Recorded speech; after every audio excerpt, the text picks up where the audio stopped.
গত 16 বছর যে পাওয়ার প্র্যাকটিস হয়েছে সারা বাংলাদেশে, এই পাওয়ার প্র্যাকটিস এখন নাই, শূন্যের কোঠায়। ওই ফাঁকা জায়গায় মসজিদ মাদ্রাসাগুলোর ক্ষমতা ছিল যে তারা ন্যায় বিচার প্রতিষ্ঠা করবে।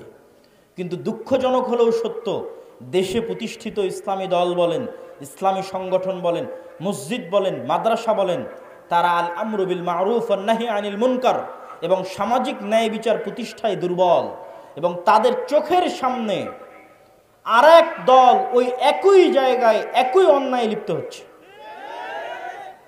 এক জায়গায় গত 16 বছর যারা চাঁদাবাজি করেছে, আজকে ওই জায়গায় আরেকজন চাঁদাবাজি করতেছে, কিন্তু কেউ প্রতিবাদ করতেছে না। সোশ্যাল জাস্টিস মানে সমাজে মানুষের প্রতি অন্যায় হতে দেওয়া যাবে না। স্বাধীনতার পর থেকে শুধু শাসকের হাত বদল হয়েছে, আমরা কিছু পাই নাই, ঠিক কিনা বলেন? শুধু ওনাদের দোষ দিয়ে কি লাভ? একদল খাইছে আর একদল খাওয়ার জন্য রেডি হয়ে আছে। আপনি যদি রাষ্ট্রে ইসলাম প্রতিষ্ঠা করতে চান, রুট লেভেলে ন্যায় বিচার প্রতিষ্ঠা করতে হবে। কাকে প্রতিষ্ঠা করতে হবে? যে ইসলামের ধারক ও বাহক, মানে যে বলছে যে আমি চাই রাষ্ট্রে ইসলাম প্রতিষ্ঠা হোক, ওকে ন্যূনতম ওর গ্রামে ওর পাড়ায় মানুষের ওপর যেন জুলম না হয়। যেমন বাপ যদি মারা যায় তো বোনকে যেন তার ন্যায় হিস্সা বুঝিয়ে দেওয়া হয়, এটি জোরপূর্বক বাস্তবায়ন করবে। কোনো মেয়ের বিবাহ যেন যৌতুকের ভিত্তিতে না হয়, এটি জোরপূর্বক বাধা দিবে। আল আমরু বিল মারুফ ওয়ান নাহি আনিল মুনকার করবে। এটি হচ্ছে সোশ্যাল জাস্টিস। কোনো এক গ্রাম, কোনো এক এলাকা, কোনো এক পাড়া, কোনো এক মাদ্রাসা, কোনো এক শিক্ষা প্রতিষ্ঠান, কোনো এক ইসলামী দল, ইসলামী সংগঠনে যদি ন্যায় প্রতিষ্ঠা হয়ে যায়, ওর হাত দিয়ে রাষ্ট্রে ইসলাম প্রতিষ্ঠা হবে। তার মানে কি ইসলামী দল, ইসলামী সংগঠন, মসজিদ মাদ্রাসায় ন্যায় নাই? নাই। এই যে মাদ্রাসায় মাদ্রাসায় মতবিরোধ, দলে দলে মতবিরোধ, এর থেকে ও বের হয়েছে, ওর থেকে ও বের হয়েছে, এগুলো একটাও মাসলা মাসাইলের কারণে নয়, এগুলো একটা আবেগের কারণে নয়। প্রত্যেকটা জায়গায় ন্যায়ের অভাব আছে। হয় যিনি ইসলামী দলের আমির উনি ন্যায়পরায়ণ নন, জালেম, অথবা যিনি ইসলামী দলের মামুর কর্মী সে ন্যায়পরায়ণ নয়, জালেম। যে কর্মী রাত দিন পরিশ্রম করছে তাকে পদ না দিয়ে যে পা চাটছে ওকে পদ দিয়ে দিচ্ছে, এটাই হচ্ছে ন্যায়ের খেলাফ। ন্যায় নাই, ওর দ্বারা রাষ্ট্রের ইসলাম প্রতিষ্ঠা হবে না। ও তো ওর দলের মধ্যে ইসলাম প্রতিষ্ঠা করতে পারেনি। দলের মধ্যে ইসলাম, আর মাদ্রাসায় ইসলাম প্রতিষ্ঠা করবে। মাদ্রাসা ইসলাম মানে 5 ওয়াক্ত সালাত হচ্ছে এটা না, 5 ওয়াক্ত সালাত তো হবেই, কিন্তু আপনি যদি মনে করেন আমি রাষ্ট্রে ইসলাম প্রতিষ্ঠা করব, তাহলে আপনি যে জায়গায় আছেন ওখানে শতভাগ ন্যায় প্রতিষ্ঠা করতে হবে। আপনি ন্যায় প্রতিষ্ঠা করতে ব্যর্থ হয়েছেন তো অবশ্যই আপনি রাষ্ট্রে ইসলাম প্রতিষ্ঠা করতে ব্যর্থ হবেন। সম্মানিত উপস্থিতি, পৃথিবীতে আসা প্রত্যেক নবী রাসূল জন্মগত সত্যবাদী, জন্মগত আমানতদার, জন্মগত ন্যায়পরায়ণ। আমাদের নবী মুহাম্মদ সাল্লাল্লাহু আলাইহি ওয়াসাল্লামের ক্ষেত্রেও জন্মগত তিনি সত্যবাদী, জন্মগত আমানতদার, জন্মগত ন্যায়পরায়ণ। আবু বকর, ওমর, উসমান, আলী, এমনকি যে আবু সুফিয়ান রাদিয়াল্লাহু তাআলা আনহুর নাম আমরা শুনি, দীর্ঘদিন যাবৎ মক্কার কাফের কুরাইশ মুশরিকদের নেতৃত্ব দিয়েছেন, তিনিও বাদশাহ হিরাক্লিয়াসের দরবারে দাঁড়িয়ে মিথ্যা বলেননি। তখন কাফের ছিলেন, মিথ্যা বলেননি। কেননা মিথ্যা তাদের অস্তিত্বের মধ্যে ছিল না। আর আমাদের অস্তিত্বের মধ্যে মুসলমানদের অস্তিত্ব চেক করবেন, ইউরোপ আমেরিকায় যত মুসলমান গেছে তাদের অনেকেই, অধিকাংশই, সবাই নয়, যে দেখেন কোথাও না কোথাও মিথ্যা বলেছে। মিথ্যা বলে সরকারের কাছে অতিরিক্ত ফায়দা নিচ্ছে। মুসলমান কাফেরের কাছে অতিরিক্ত উপকার নিচ্ছে। মুসলমান ইহুদি খ্রিস্টানের কাছে অতিরিক্ত অর্থনৈতিক লাভ নিচ্ছে মিথ্যা বলে। দ্বিতীয় যে কাজটি আমাদের করতে হবে সেটা হচ্ছে সোশ্যাল জাস্টিস। সোশ্যাল জাস্টিস মানে এতক্ষণ যা বললাম তার আলোকেই সোশ্যাল জাস্টিস নির্ধারিত হবে, সামাজিক ন্যায় বিচার। সর্বোপরি লাস্ট পয়েন্ট হচ্ছে আমাদের মুসলমানদের সবচেয়ে বড় সমস্যা হচ্ছে আমরা শর্ট টার্ম চিন্তা করি।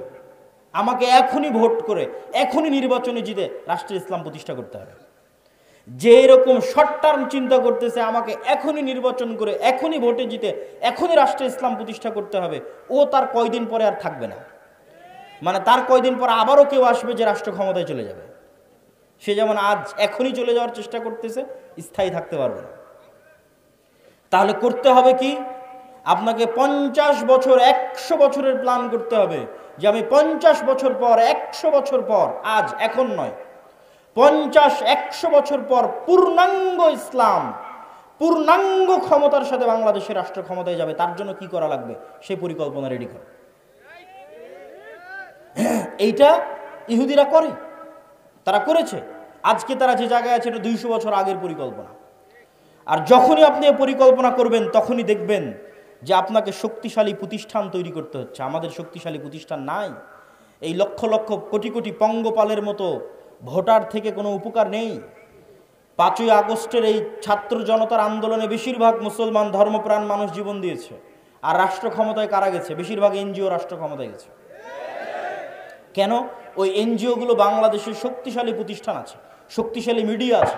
বাংলাদেশে আমাদের মুসলমানদের পঙ্গপালের মতো এরকম আমার এরকম হাজার হাজার দর্শক শ্রোতা ভক্ত আছে, কিন্তু আমার শক্তিশালী মিডিয়া নাই বাংলাদেশে। আমার বাংলাদেশে শক্তিশালী কোনো অর্থনৈতিক প্রতিষ্ঠান নাই, এরকম কোনো ইসলামী দলের নাই, কোনো ইসলামী সংগঠনের নাই। সম্মানিত উপস্থিতি,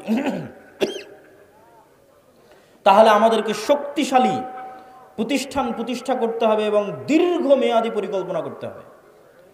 ওই শক্তিশালী প্রতিষ্ঠান না থাকার কারণেই দেখবেন একজন অপরাধী যখন কোনো কিছু করছে তার সামনে কত বড় গুণ লাগিয়ে হেডিং করা হচ্ছে, আর একজন আলেম সে যখন কিছু করছে বলছে তথাকথিত মৌলবী। অথবা বড় অপরাধীকে যখন আদালতে পেশ করা হচ্ছে হাতে হ্যান্ডকাফ নাই, কিন্তু আলেমকে যখন আদালতে পেশ করা হচ্ছে মোটা রশি দিয়ে হাত বেঁধে আদালতে পেশ করা হচ্ছে। এটাই হচ্ছে রাষ্ট্রীয় কাঠামোগত বিদ্বেষ, যা আপনার অজান্তে হয়ে আছে। আপনি এটার সাথে ফাইট দিয়ে পারবেন না, ঠিক বলেও পারবেন না। ওটার সাথে ফাইট দিতে হবে শক্তিশালী প্রতিষ্ঠান তৈরি করার মাধ্যমে। এই শক্তিশালী প্রতিষ্ঠান তৈরি করার জন্য মুসলমানদের সন্তানদের চিন্তা করতে হবে, পরিকল্পনা করতে হবে। সর্বোপরি আমাদের সবচেয়ে বড় সমস্যা আমাদের তরুণ প্রজন্ম। আমাদের তরুণ প্রজন্ম নেশায় ব্যস্ত, মাদকতায় ব্যস্ত, জুয়ায় ব্যস্ত। আর আপনি অন্যদের তরুণ প্রজন্মকে দেখেন তারা কি করছে? তারা প্রোডাক্টিভ, তারা জ্ঞান অর্জন করছে, জ্ঞান বিতরণ করছে, জ্ঞান শিখছে। যেই দিন ফুটবল বিশ্বকাপ হচ্ছে সেই দিন আপনি ক্যামব্রিজ এবং অক্সফোর্ডের বিশ্ববিদ্যালয়ে কিছু বুঝতে পারবেন না, আর ঢাকা বিশ্ববিদ্যালয়ে দেখবেন হাজার হাজার ছাত্র একত্রিত ফুটবল খেলা দেখছে। এটাই হচ্ছে আমাদের এবং তাদের মধ্যে পার্থক্য। কেন তারা পৃথিবী শাসন করছে আর আমরা কেন পৃথিবীর গোলাম হয়ে আছি? আমাদের এই প্রোডাক্টিভিটি না থাকা আমাদের সবচেয়ে বড় ব্যর্থতা। সম্মানিত উপস্থিতি, আমি আমার বক্তব্যের শেষের দিকে আপনাদের উদ্দেশ্যে আমার পুরো বক্তব্যের যদি সারমর্ম করি, তাহলে বাংলাদেশে রাষ্ট্রীয়ভাবে ইসলাম প্রতিষ্ঠা করতে সবচেয়ে বড় বাধাগুলোর 1 নম্বর বাধা কলোনিয়াল মাইন্ড সেট আপ, ঔপনিবেশিক গোলামির মানসিকতা। 2 নম্বর বাধা ভুল রাজনৈতিক বয়ান। 3 নম্বর বাধা রাষ্ট্রীয় কাঠামোগত বিদ্বেষ। 4 নম্বর বাধা ব্যক্তিগত জীবনে মুসলমানেরা ন্যায়পরায়ণ নয়, মুসলমানেরা মিথ্যুক, দুর্নীতিবাজ। তাদের দিয়ে আল্লাহ কখনোই রাষ্ট্রে ইসলাম প্রতিষ্ঠা করাবেন না। আগে একদল প্রজন্ম লাগবে যে সত্যবাদী হবে, ন্যায়পরায়ণ হবে। 5 নাম্বার, আমাদের শক্তিশালী প্রতিষ্ঠান নাই। হাজার হাজার লক্ষ লক্ষ মানুষ আছে, কিন্তু লক্ষ লক্ষ মানুষের শক্তিশালী প্রতিষ্ঠান নাই। শক্তিশালী প্রতিষ্ঠান লাগবে। 6 নাম্বার, সমাজে সোশ্যাল জাস্টিস, ন্যায় বিচার, নিজ নিজ জায়গা থেকে ন্যায় বিচার প্রতিষ্ঠা করতে হবে, নিজ পরিবারে, নিজ সমাজে, নিজ গ্রামে।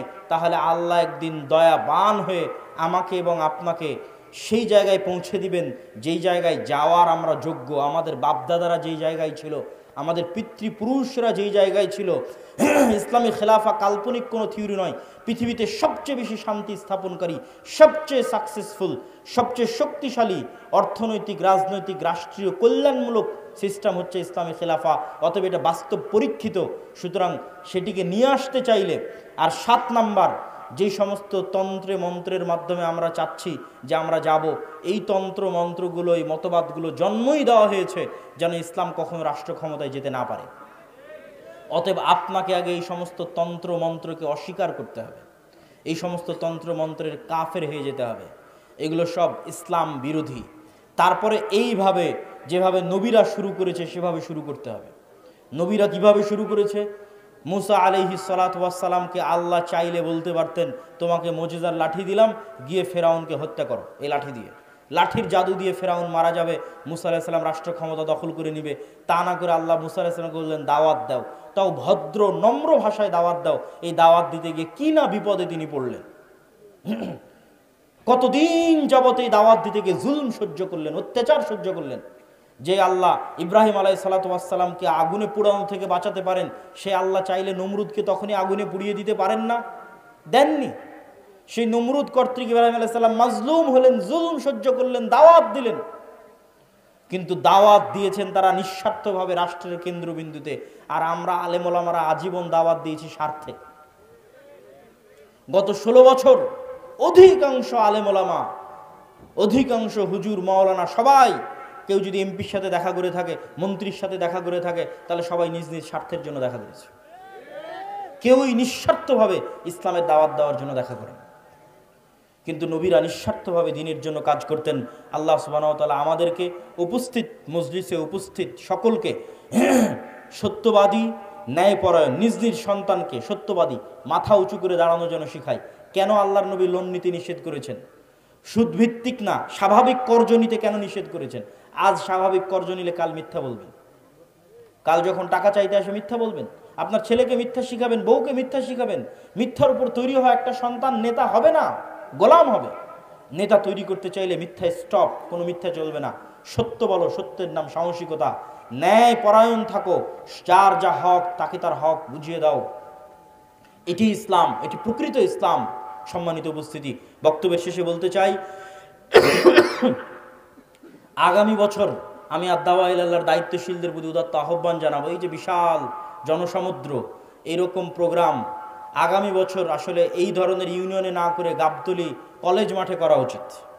কি বলেন আপনারা? আমি উদাত্ত আহ্বান জানাবো দায়িত্বশীলদের যে এই প্রোগ্রামটা আপনারা আগামী বছর গাবতলী কলেজ মাঠে করার চেষ্টা করবেন ইনশাআল্লাহ।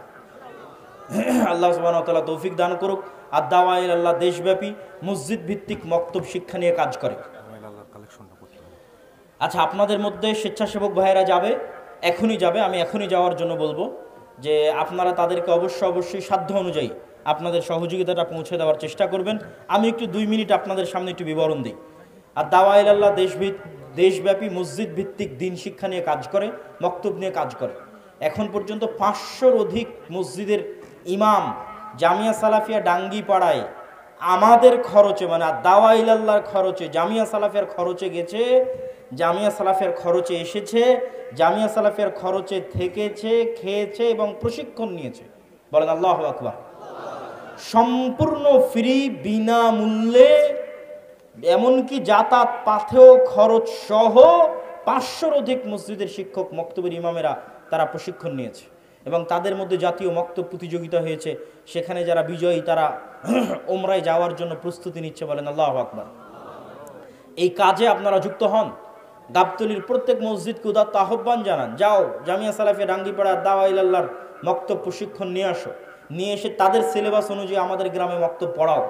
দেখবেন পরের দিন থেকেই আপনার শিক্ষার মান বেড়ে গেছে, বাচ্চারা দ্রুত কোরআন শিখতে পারছে, দ্বীনের মৌলিক জ্ঞান শিখতে পারছে।